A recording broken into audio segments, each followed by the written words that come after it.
नमस्कार दर्शक बंधु मु सिपुन आपन को सिपुन ओडिया टीवी को बहुत बहुत स्वागत करुछि। एही वीडियो रे आपण सुभद्रा योजनार फॉर्म को किपरि पूरण करिवे ताहार संपूर्ण विवरणी पाई जिवे। तो वीडियोटी प्रथम रु शेष पर्यंत निश्चय देखंतु एवं चैनल को नुआ आसीथिले सब्सक्राइब करि नियंतु जहा द्वारा आपण सर्वप्रथमे एही भली इन्फॉर्मेशन पाई परिवे। आसंतु किपरि पूरण करिवे ताहा देखि नेबे। एहा मु गुटिए पूरण करिछि। क भाग आवेदनकारी सविशेष विवरणी। तो प्रथमे कौन करेंगे संपूर्ण नाम लिखिए। एठी आधार रे जहाँ नाम जे भली हिसाब रे नाम अच्छी ताहा एठी पूरण करेंगे।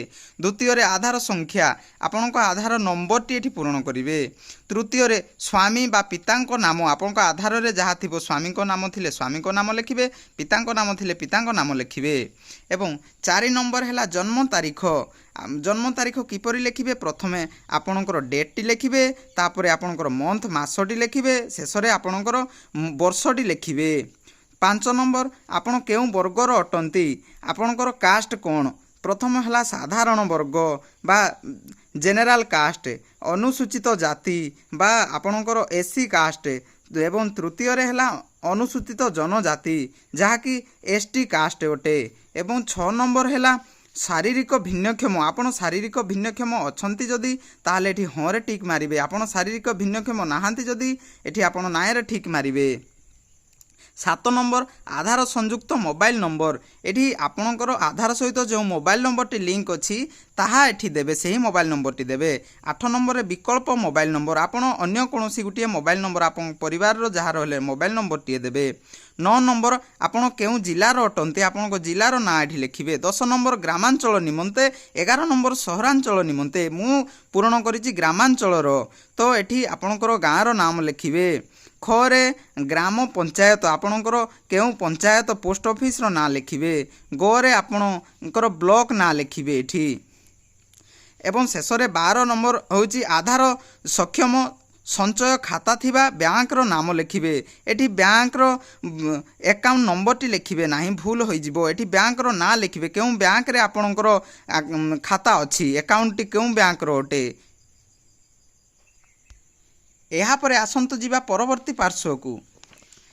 परवर्ती पार्श्व रे भाग ख अछि घोषणानामा। मु एतद्वारा घोषणा करूछि जे पूर्व पृष्ठा रे उल्लेखित तथ्य मोर ज्ञान अनुजाई सत्य अटे। मु ज्ञात जे एथिरु कोनोसी मिथ्या प्रमाणित हेले एही आवेदन को प्रत्याख्यान करा जाई पारे एवं आईनगत कठोर कार्यानुष्ठान ग्रहण करा जाई पारे। दया करी प्रयोज्य स्थान रे आपण ठीक चिन्ह मारंतु। एठी कोन अछि ना प्रथमे मु ओडिसार बासिंदा अटे, आपण ओडिसार बासिंदा अटंती, एठी ठीक मारिबे। एवं द्वितीय रे 1 जुलाई 2024 सुधा मोर बयस 21 वर्ष किंबा ताठारु अधिक एवं 60 वर्ष रु कम अटे, एठी ठीक मारिबे। मु कौनसी राज्य किंबा केंद्र सरकार योजना अधीन रे मासिक 1500 टंका अथवा ततुर्ध किंबा वार्षिक 18,000 टंका अथवा ततुर्ध आर्थिक सहायता राशि पाऊ नाही, एठी ठीक मारिबे। एवं मु किंबा मो परिवार रे कौनसी सदस्य वर्तमानर किंबा पूर्वतन सांसद एमपी एमएल नुहंती बोली एठी ठीक मारिबे।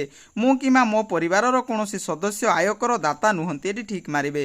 ए सबु आपन को ठीक मारिया पई पड़िबो। शेष रे कोन अछि ना मो परिवार वार्षिक आय 2,50,000 टंका रु कम अटे, कम होइथिबा दरकार, नहले आपनकु सुभद्रा योजनार टंका मिलिबो नाही। शेष रे भाग ग रे कोन अछि एतद व्यतीत मु निम्नलिखित पई सम्मति जणाउछि। मोर प्रमाणीकरण मान्यता पई यूआईडीआई रु मोर आधार नंबर एवं जनसंख्या विवरणी हासिल निमंते मु ओडिशा सरकार को अनुमति प्रदान करुछि।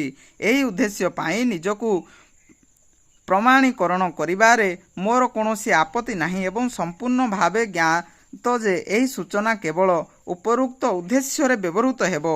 एहा पढ़ी आपण शेष रे कोन करिवे ना मु सुभद्रा अधीन रे थिबा समस्त नियम और शर्तावली रे सहमत। आपण सहमत अठंती सबु किछि पढ़ी नेले शेष रे आवेदनकारी दस्तखत जे आवेदन करूचंती तांकर एठी दस्तखत टी एठी करि देबे। शेष रे एठी तारीख देबे।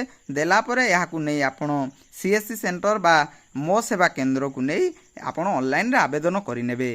तो आपण सुभद्रा योजनार टंका आपण को एही 17 तारीख रे मिलि जिवो, जहा कि 5,000 टंका। भिडियोटी शेष पर्यंत देखिथिबारु बहुत बहुत धन्यवाद।